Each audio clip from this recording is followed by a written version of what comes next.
지금부터 모터에 대해서 자세히 살펴보겠습니다. 요즘 멀티콥터를 비롯한 다양한 무인비행 장치에서 추진 장치로 모터가 많이 사용되고 있습니다.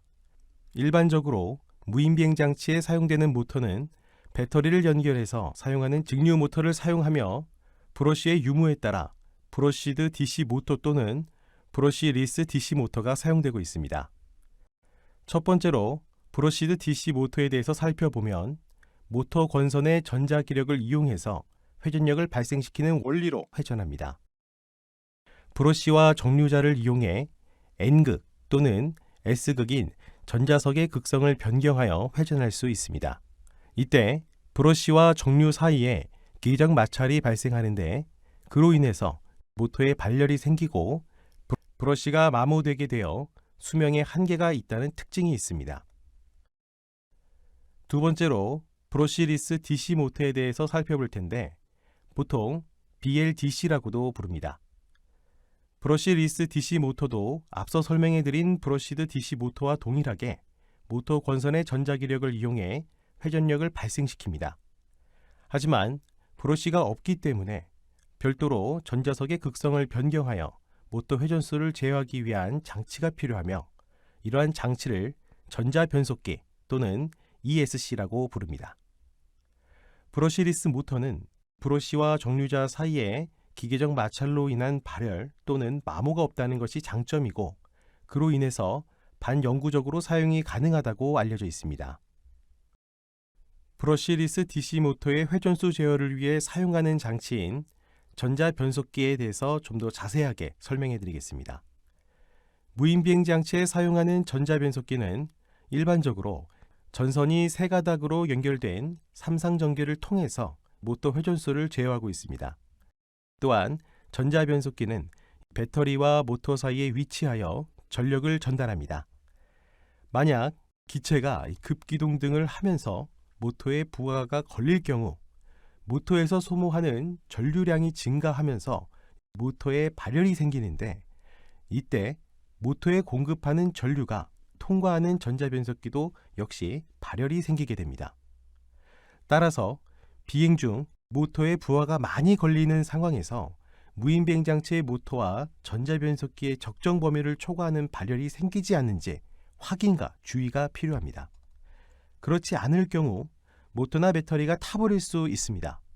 또한 배터리에서 인가되는 전압과 모터의 소모 전류를 잘 확인하고 적절한 사양의 전자변속기의 선택과 사용이 필수적입니다. 지금부터는 프로펠러에 대해서 자세하게 살펴보겠습니다. 프로펠러는 동력 장치, 즉 앞서 설명해 드린 모터나 엔진에 의해서 회전하고 프로펠러 앞쪽에 공기를 빨아들여서 프로펠러 뒤쪽으로 밀어내어 추력을 발생하는 장치입니다. 이 프로펠러는 단면이 그림으로 보시는 바와 같이 에어포일 형태를 띠고 있으며 프로펠러가 회전할 때 일종의 회전 날개로 고려하기도 합니다. 프로펠러는 구성 재질에 따라 카본, 목재, 플라스틱 프로펠러가 있습니다. 카본 프로펠러는 강도 및 강성이 크면서도 가볍다는 장점이 있고 반면에 상대적으로 가격이 고가입니다. 이 목재 프로펠러의 경우에는 무게가 가벼우면서도 효율이 높다는 장점이 있지만 충격에 약하다는 단점을 가지고 있습니다. 플라스틱 프로펠러의 경우에는 충분한 강성과 강도를 만들기 위해서 무게가 무거워지는 단점이 존재하지만 가격이 저렴하다는 장점을 가지고 있습니다. 프로펠러의 규격은 직경과 피치로 나타내는데 보통 직경 곱하기 피치의 형태로 규격을 표시합니다. 예를 들어 10 곱하기 6이라고 되어 있으면 보통 단위는 인치를 쓰게 되며 10인치의 직경과 6인치의 피치를 가지고 있는 프로펠러라고 생각하시면 됩니다. 프로펠러의 규격 중에 이 직경은 그림에서 보시는 바와 같이 프로펠러가 회전할 때 만들어지는 회전면의 지름으로 정의됩니다. 보통 직경이 클수록 이 프로펠러가 큰 추력을 만들어낼 수 있지만 프로펠러의 직경이 커질 경우 이 모터에 부하가 많이 걸려 모터의 회전수가 감소해서 추력이 줄어들게 됩니다. 따라서 모터에 따라 적절한 직경의 프로펠러 사용이 필요합니다. 프로펠러의 두 번째 규격인 피치에 관해서 설명해 드리겠습니다. 프로펠러의 피치는 여러 가지 종류가 있지만 그 중에 프로펠러의 규격에 사용되는 피치는 기하학적 피치가 사용됩니다. 기하학적 피치는 가상의 유체 내에서 프로펠러가 1회전했을 때 앞으로 나간 기하학적 거리를 의미합니다. 보통 피치가 작을수록 저속 비행에 효율적이라고 알려져 있으며 피치가 클수록 고속 비행하는 무인 비행체의 효율이 높다고 알려져 있습니다.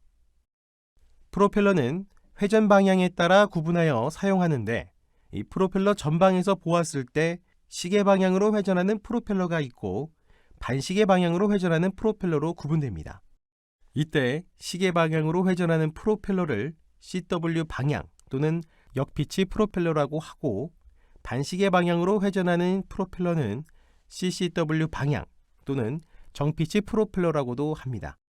모터의 회전 방향에 따라 적절한 정피치 또는 역피치 프로펠러를 사용해야 합니다.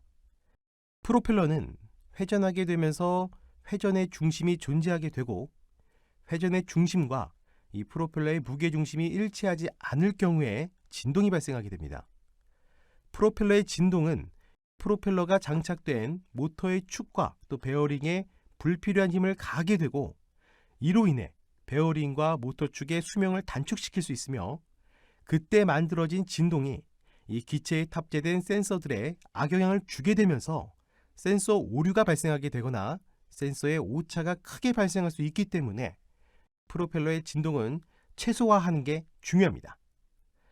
프로펠러의 진동을 최소화하기 위해서 프로펠러의 밸런싱 작업을 하게 되는데 프로펠러의 밸런싱 작업은 그림에서 보는 바와 같이 마치 시소에 프로펠러를 올리고 어느 쪽으로도 기울어지지 않고 수평을 유지하게끔 이 좌우의 무게중심을 맞춰주는 작업을 프로펠러 밸런싱이라고 합니다.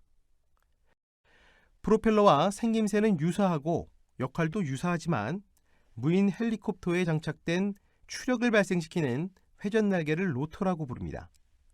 이 로터는 헬리콥터의 추력 및 양력을 발생시키는 회전 날개라고 이해할 수 있으며 단면이 앞서 설명해드린 프로펠러와 동일하게 에어포일 형태를 띠고 있고 로터면을 기울여서 기동을 수행합니다. 프로펠러의 주요 추력과 양력을 발생시키는 로터는 메인 로터라고 부르고 메인 로터가 한쪽으로 회전하면서 발생시키는 반대 방향의 반토크를 상쇄하기 위해 헬리콥터의 꼬리 부분에 장착하는 로터를 테일 로터라고 합니다. 테일 로터에서 발생시키는 측면 추력은 이 동체가 반토크에 의해 회전하는 것을 막아주게 됩니다. 따라서 헬리콥터에는 일반적으로 메인 로터와 테일 로터가 사용되게 됩니다. 자, 지금부터는 추진 시스템 중 배터리에 대해서 자세하게 살펴보겠습니다. 무인 비행 장치에는 일반적으로 1차 전지, 2차 전지 또는 연료 전지 형태의 배터리들이 사용됩니다. 이 1차 전지는 여러분들이 쉽게 접할 수 있는 일회용 건전지로 이해하시면 되고요.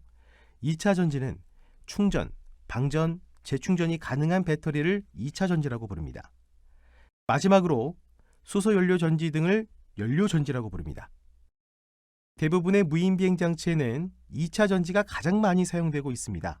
이 무인 비행 장치에 주로 사용되는 2차 전지에는 여러 종류가 있는데 대표적으로 니켈 카드뮴 배터리, 니켈 수소 배터리, 리튬 폴리머 배터리가 사용됩니다.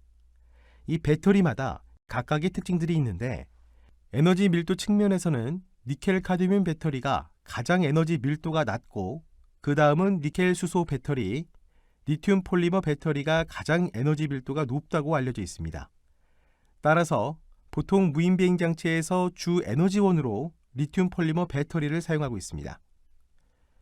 리튬 폴리머 배터리의 규격에 대해서 살펴보겠습니다.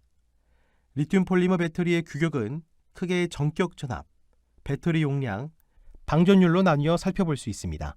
배터리의 전압은 보통 배터리를 구성하는 이 셀에 따라서 달라지는데 리튬 폴리머 배터리의 1셀은 전격 전압이 3.7V로 알려져 있습니다.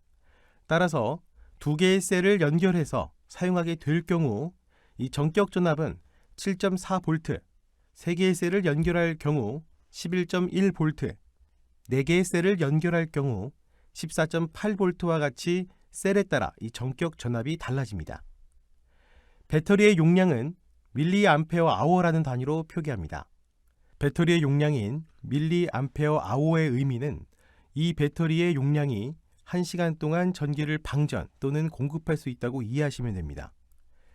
예를 들어 2000mAh의 용량을 가진 배터리는 2A로 1시간 동안 에너지를 방전 또는 공급할 수 있는 배터리로 이해하시면 됩니다. 또한 22000mAh의 배터리는 22A로 1시간 동안 이 에너지를 공급할 수 있는 배터리로 이해할 수 있습니다. 마지막 규격인 방전율은 Crate라고 부르며 배터리 용량의 몇 배에 해당하는 전류를 방전할 수 있는지 나타내는 수치입니다. 예를 들면 2000mAh의 배터리 용량을 가진 배터리가 방전율이 20Crate일 경우 2A의 20배, 즉 40A를 공급해 줄 수 있는 배터리로 이해하시면 됩니다. 리튬 폴리머 배터리는 올바른 사용과 철저한 관리가 필수적입니다. 앞서 설명한 바와 같이 리튬 폴리머 배터리는 셀에 따른 전격 전압이 있으며 이 전격 전압에 적합한 전압으로 설정하여 충전하여야 합니다. 또한 개별 셀 간 전압의 차이가 발생할 수 있기 때문에 충전 시 셀 간 전압을 밸런싱해주는 셀 밸런싱을 함께 하면서 셀 전압 관리를 하는 것이 필요합니다. 충전 중에는 배터리 상태를 반드시 확인하고 충전이 완료되면 배터리를 충전기에서 분리하고 셀 전압이 4.2V를 넘는 과충전은 금물입니다. 그리고 사용 중에 기체가 추락하거나 또 배터리를 떨어뜨려 배터리가 충격에 노출되었을 경우 배터리의 손상이 발생할 수 있으며 이로 인해 배터리가 부풀어 오르는 스웰링 현상이 발생할 수 있습니다. 이러한 현상이 되면 절대 이 배터리는 충전하거나 사용하면 안 되고 즉각 폐기해야 합니다. 그리고 리튬 폴리머 배터리를 장기간 보관할 시에는 완전히 충전된 상태에서 보관하시면 배터리 수명이 저하되거나 화재 사고의 위험이 커지기 때문에 배터리를 약 50에서 70%까지 방전한 후 장기간 보관하는 게 좋습니다. 또한 과충전과 마찬가지로 이 배터리를 과방전하는 것은 금물입니다. 특히 배터리의 전압이 2.6V에서 2.8V 이하로 떨어질 경우에 재충전이 불가능하거나 이 배터리의 성능이 저하되는 결과를 초래할 수 있기 때문에 주의가 필요합니다. 배터리가 연결된 상태에서 전기적 합선이 발생했을 경우도 안전을 위해 해당 배터리를 재사용하지 않고 폐기하는 것이 적절합니다.